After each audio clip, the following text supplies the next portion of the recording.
दोस्तों नमस्कार। उत्तर प्रदेश के गोंडा जिले से दिल दहला देने वाली खबर सामने आई है, जहां एक बेरहम पति ने सिर्फ बाइक और भैंस न मिलने पर अपनी गर्भवती पत्नी की हत्या कर दी।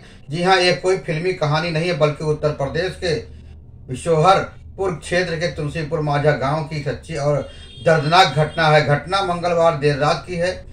24 वर्षीय सुषमा की शादी साल 2023 में मुकेश यादव से हुई थी। शादी के बाद से ही मुकेश बाइक और भैंस की मांग को लेकर सुषमा पर दबाव बना रहा था।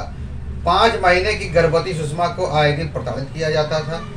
मंगलवार को दोनों बाजार गए थे और आपसी में किसी बात को लेकर आपस में विवाद बढ़ गया और गुस्से में आकर मुकेश ने सुषमा को गन्ने के खेत में ले जाकर बेरहमी से मार डाला, फिर हत्या कर सड़क हादसा दिखाने के लिए शव को सड़क पर फेंक दिया। पुलिस को शुरुआत में सड़क दुर्घटना की सूचना मिली थी, लेकिन जब मौके पर जांच की गई तो हकीकत कुछ और ही निकली। सुषमा के सिर, आंख और चेहरे पर गहरे घाव मिले। एएसपी पश्चिमी राधेश्याम राय ने बताया कि पूरी जांच के बाद मामला दहेज हत्या का निकला है। मृतका के भाई वीर प्रताप की तहरीर पर पुलिस ने पति मुकेश यादव, ननद रेणु, सास और मौसा तिलकराम के खिलाफ दहेज हत्या का मुकदमा दर्ज किया है।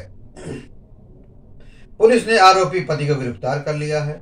इस दर्दनाक घटना का उपसंहार केवल एक हत्या की कहानी नहीं है, बल्कि हमारे समाज की गहरी बीमारी का आईना है। सुषमा एक मासूम, सीधी सादी और उम्मीदों से भरी महिला, जिसने विवाह को एक पवित्र बंधन समझा, अपने पति के साथ एक खुशहाल भविष्य के सपने देखे थे। वह मां बनने वाली थी, अपनी गोद में नए जीवन की किलकारियां सुनने के इंतजार में थी। लेकिन किससे पता था कि वही घर जिसके दरवाजे पर उसने दुल्हन बनकर कदम रखा था, कुछ ही महीनों में उसके जीवन का अंतिम ठिकाना बन जाएगा। सिर्फ बाइक और भैंस जैसी तुच्छ मांग को पूरा न कर पाने के कारण उसकी जिंदगी छीन ली गई। दहेज के लालच ने एक पति को राक्षस बना दिया, एक मां को उसके अजन्मे बच्चे को छीन लिया और एक परिवार को हमेशा के लिए बिखेर दिया। यह कोई अकेली सुषमा नहीं है। आज भी हमारे समाज में न जाने कितनी बहुएं, बेटियां और बहनें इसी आग में जल रही हैं, जिनकी चीखें चार दीवारी के भीतर दम तोड़ देती हैं। सोचिए, एक 5 महीने की गर्भवती महिला जिसके अंदर 2 जिंदगियां थीं, उसने अपने पति पर कितना भरोसा किया होगा। शायद आखिरी सांस तक उसने उम्मीद की होगी कि उसका जीवन साथी उसे बचा लेगा, लेकिन वही साथी उसका कसाई बन गया, सड़क पर फेंका गया। उसका शव सिर्फ एक महिला की मौत नहीं, बल्कि इंसानियत की शर्मनाक हार का प्रतीक है। हर बार जब ऐसी खबर आती है तो कुछ देर के लिए समाज हिल जाता है, चर्चाएं होती हैं, निंदा होती हैं, लेकिन फिर सब सामान्य हो जाता है। मगर सुषमा की मौत हमें झकझोरने के लिए काफी है। वह हमें यह याद दिलाती है कि जब एक दहेज जैसी कुरीत हमारे घरों और दिमागों से नहीं मिटेगी, तब तक किसी न किसी सुषमा की चीखें इस धरती पर गूंजती रहेंगी।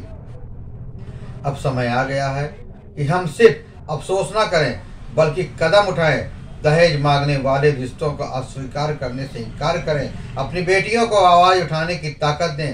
कानून को सख्ती से लागू करने दें। दोषियों को कड़ाई से कड़ी सजा दिलाएं। सुषमा की मौत व्यर्थ न जाए, यही इस कहानी का सबसे बड़ा सबक है। उसकी खामोश चीखें हम सब के दिलों में हमेशा गूंजती रहेंगी और हर इंसान से यह सवाल पूछती रहेंगी, क्या कुछ समान के लिए किसी भी जिंदगी इतनी सस्ती हो सकती है? आपको यह खबर कैसी लगी? फिर मिलेंगे नई जानकारी के साथ, नई खबरों के साथ। तब तक के लिए जय हिंद, वंदे मातरम।